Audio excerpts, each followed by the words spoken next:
So moving on now to item 5, deputations by appointment. And we have one deputation this morning from Helen Broughton, who's going to make a deputation relating to item 9 on our agenda. Helen, welcome. Thank you for joining us. If you'd like to take a seat at the table, and you've got 10 minutes for your deputation.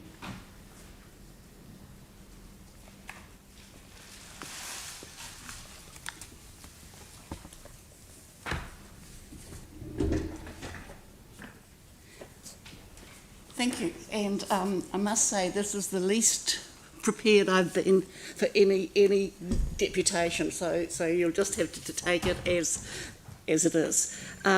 We were told on the reason for my being unprepared is we actually were told in the afternoon that this was on the Finance Committee's agenda.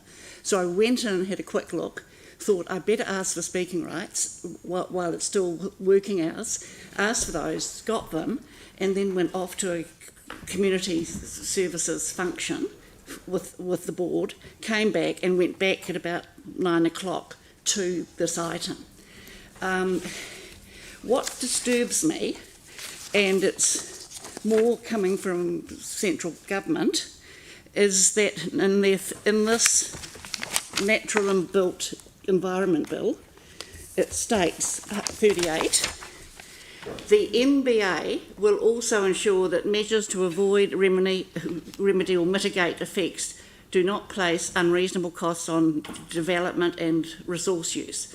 But this is the bit I feel particularly concerned about.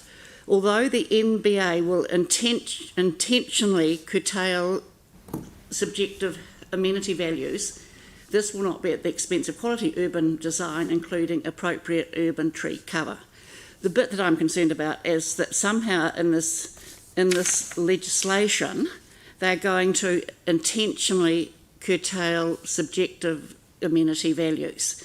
So, having looked at your submission on this, it's 6.10 on page 10, and that's, I think, and I looked at that prior to going out, and I came back and I thought, can I tighten that and make it clearer? And I think you've probably got it right. You're asking for so many things from the central government that I don't think quibbling about this intentionally curtailed subjective amenity values would have any use at this point. But it's certainly a concern for residents. I entered local government on planning issues. I was on council for 12 years on all the planning committees, and people do buy houses on, or homes I will say, on amenity values. And to have them transformed dramatically is very disturbing. So look, I think you've done a good submission.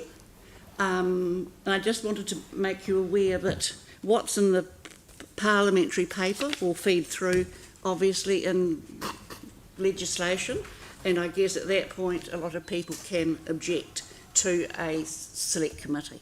I'll certainly do something on this bill myself on this aspect, but no, I think you've done well, and you've captured, I think, what people are actually concerned about.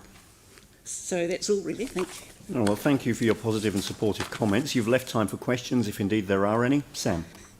Yeah, thanks, Helen, for coming in, and I appreciate your sort of knowledge and history on the planning issues. Is this the first time you've seen a government do this kind of thing in terms of the sort of severe densification, and are you concerned by that? It's the first time. Well, the other thing about the bill, it's very heavy-handed from, in fact, Wellington. And there's a lot of control there.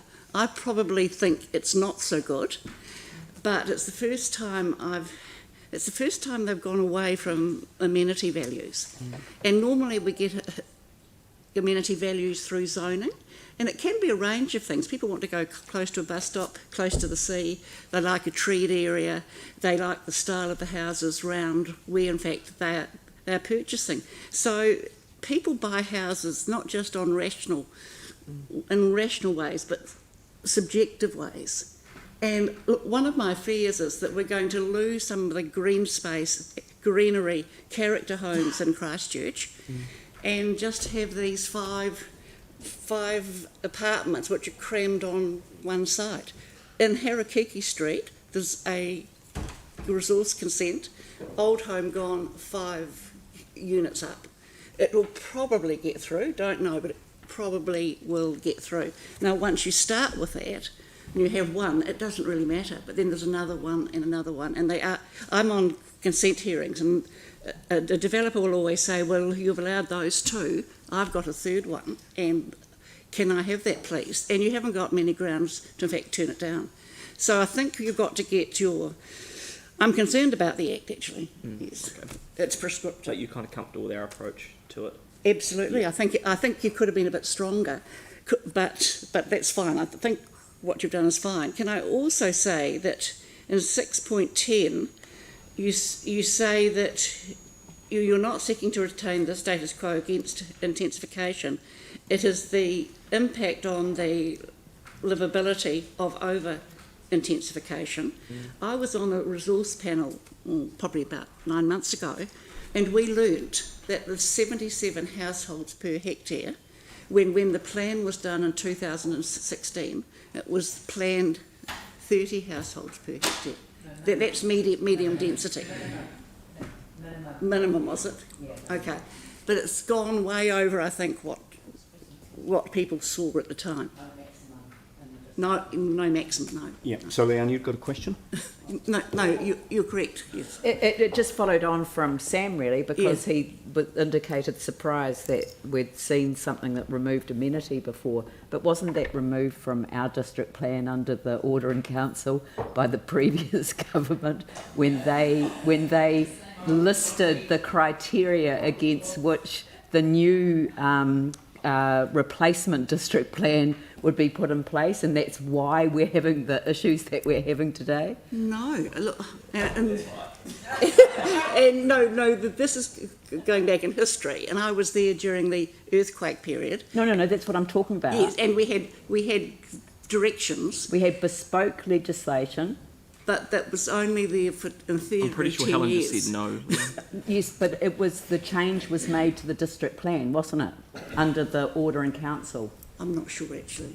I'm not sure. All right, thank you. Pauline, and then Tim, if there's time. Oh, yeah, I just want to thank you, Helen, for coming and pointing that out. And I was going to point out the end of that paragraph as well that you just read.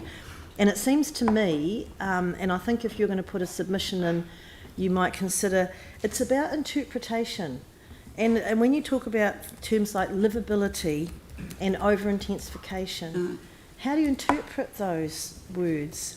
And so possibly it might be a good idea to seek more kind of clarity about that. Thank you. I mean, because you pointed out when people buy a house in an area, because of that area, because of certain things in there, subjective amenity, then and they face losing that. So it's not just about the status quo being about biased against for the status quo. It's about actually interpreting those words, don't you think? I know.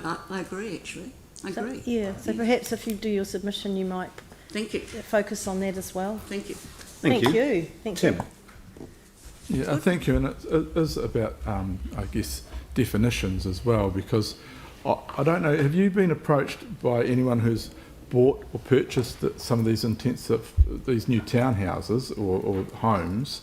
I've been approached by 3 people who said they've bought one and they've immediately been approached by a second one as a great investment opportunity.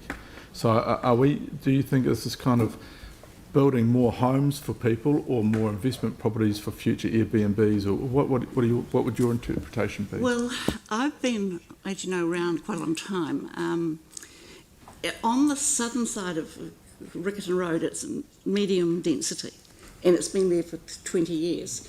And my experience is the old home goes down, 4 units go up, and they tend to be rented. And because you've got 3 people in each unit, you might have 7 cars. So you've got the cars on the street. So on that southern Riccarton side, you won't find a lot of home owners anymore. So it just changes the whole social cohesion factor. And I don't know, if people are brought into an area, they've developed links, they've got the primary school there, they've gone to the primary school, it's a greened area. Why should that change dramatically? I mean, That's the kind of issue. And it won't, I don't think under our current district plan, things are happening, but I don't think it's going to be as, I think this is going to actually make it worse. I think under our district plan there is change, but I think this is going to make it worse. So, Helen, thanks very much Thank you. indeed for taking time out of your day and sharing your thoughts with us Thank this you. morning. Thank you very much. Always good to have you with us. Thanks very much indeed. Thanks a lot. Thank you.